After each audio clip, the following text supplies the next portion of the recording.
Hello， 大家好，欢迎收看第174期的亚当球鞋，我是你们的亚当。在我读初中、高中这一个时期，也不是特别久远啊，也就是10几年前，那时候在篮球场上看到最多的阿迪达斯的篮球鞋就是阿里纳斯的 Geo Zero，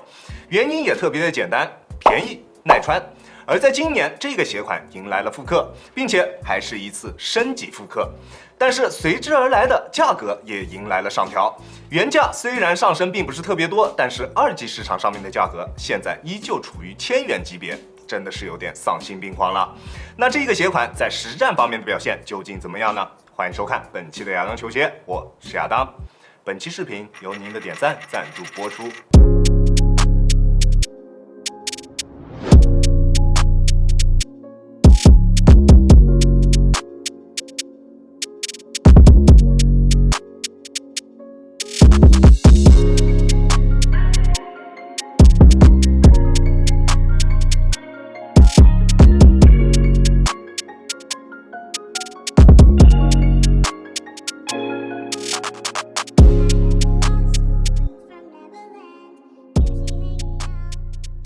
首先，我们先来看一下这一双鞋的外观。在外观方面，你觉得它可以打几分呢？外观方面，基本上可以说是原汁原味的，除了在中底的中间部位把元年的 Geo Zero 改为了 Geo Boost 之外，其他基本上没有啥区别。而在鞋舌的最前端以及球鞋的后跟处有着阿迪达斯的 logo， 并且在后跟处上方的橡胶也是3条杠的样式，即使是远看，大家也能很清楚的知道这是一双阿迪达斯的篮球鞋。在鞋舌上面印有 ForMotion 的字样，这也是很多朋友会购买或者说是会喜欢这一双鞋以及耐迪6代的一个比较重要的原因。而在实战方面，我们依旧还是从大底开始说起。这一双鞋依旧使用了 No Marking 无痕橡胶，橡胶的硬度是比较偏软一些的，但是纹路的深度非常的深，用来打外场绝对没有问题。毕竟当年那么多朋友都穿这一双鞋去打水泥地，那它在耐磨性方面一定是有着比较不错的表现的。不过当年300块，现在1000块。你是不是舍得拿它去打室外场地？我不知道，反正我自己是不舍得的。在抓地力方面，它的表现比较一般，球鞋使用了大面积的同心圆以及水波纹的纹路，但是因为纹路之间的空隙做的是比较小的，导致了它对于吸灰方面的控制做的并不是很好。在有灰尘的场地上面，需要你不断的去擦拭鞋底，才能保证脚底下有够用的抓地力。而在中底方面，也基本上是保持了元年的味道。当初说好的 Boost， 确实是给你了，但是只是在后跟处加入了这么一小块。这一小块 Boost， 我觉得30应该够了吧。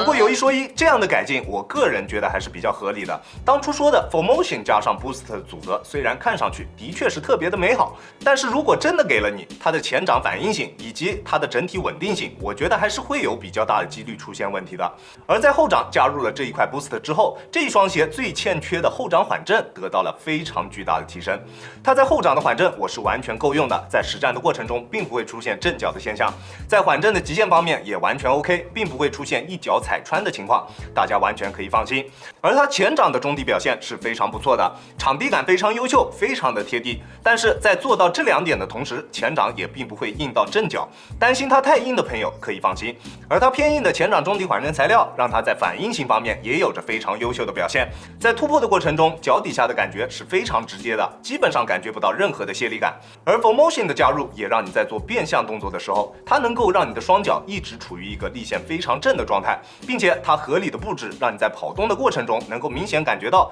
它的自然弯折点是非常合理的，跑动感非常优秀，滚动感非常棒。ForMotion 其实是一个比天足更为优秀的设计，它虽然对于缓震方面并没有什么提升，但是如果你穿它打完球之后，你基本上不会感觉到什么脚踝啊或者是膝盖方面的不适，它对于力线的控制做得非常的优秀。这也是为什么这么多的老鞋迷对于这一双鞋的回归会这么的期待，也是为什么大家对于耐迪6代这么的喜爱，这么希望它可以得到复刻。但是不知道为什么阿迪达斯在后来就基本上不使用这一项科技了，我并不是很理解。这一双鞋的中底在元年的基础上做出了比较合理并且比较明显的一个加强，对于后卫来说，它的中底表现是非常不错的，确实可以算得上是一个升级复刻。而在鞋面方面，由大面积的皮质材料加上一点点的针织材料作为点缀，虽然是一双皮质鞋面的篮球鞋，但是它并不需要太长时间的磨合，基本上一上脚你就可以得到比较不错的的包裹以及锁定。虽然它是一双超低帮的篮球鞋，但是它在锁定方面是完全没有问题的，不会出现任何顶脚趾或者是掉跟的现象。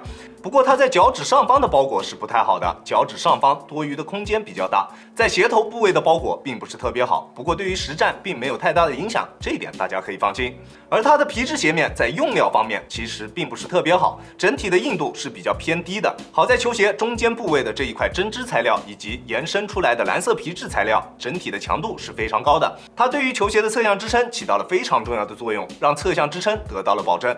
在做侧向蹬地动作的时候，它还是能够非常好的兜住你的双脚的。而在后跟内部也置入了硬度比较高的钢宝，保证了球鞋在后跟处的支撑。中底处的大面积高强度 TPU 让球鞋整体的刚性有着非常优秀的表现，用手完全没有办法让它产生形变，并且球鞋在足弓处也做出了明显的内收，穿它实战并不会出现足弓的拉扯感，穿完之后并不会有什么足弓疲惫的感觉。而在稳定性方面，它的表现也是非常优秀的，超级宽大的大底加上较硬的中底缓震材料以及整体较低的重心，让它在稳定性方面有着非常不错的表现。虽然是一双超低帮的篮球鞋，但是穿它实战绝对不会有不放心的感觉，穿它打球的时候脚底下还是非常具有安全感的，非常安心。在重量方面，单支42码的 Geo Zero 重量是436克，这个重量放到现在的篮球鞋市场上面真的是算不上好。而且作为一双帮这么低的篮球鞋啊，这个重量说它有点糟糕，其实也并不过分。这一双鞋亚当球鞋主观评分8分，这双鞋相对于元年来说确实有提升，但是真的提升并不大。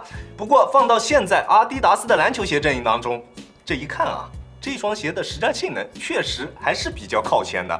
但是1000元档的价格，我是不推荐大家购买的。后期如果价格能到500左右，那绝对值得购买。这一双鞋对于喜欢变向、喜欢突破的后卫来说，还是一个非常不错的选择。或者如果你对于这个鞋款有情怀，那你购买它也绝对没有问题。它的实战性能是 OK 的，但是还是那一个问题，现在的价格真的是太贵了。期待双11期间，阿迪达斯能给我们一个无法拒绝的价格。那如果你想要购买这一双鞋的话，在尺码的选择方面，我平时耐克穿42.5，李宁穿42，这一双鞋我选择的42码还是非常合适的，你可以适当参考一下。OK， 这就是本期视频的全部内容了。再次感谢大家观看本期的亚当球鞋，亚当球鞋一切从实战出发，我是亚当。如果你觉得我的视频可以帮助到你，希望你可以关注我，并且顺手给我点一个赞，这就是对我最大的支持了。好了，那我们下期视频再见了，大家有空来做 Peace。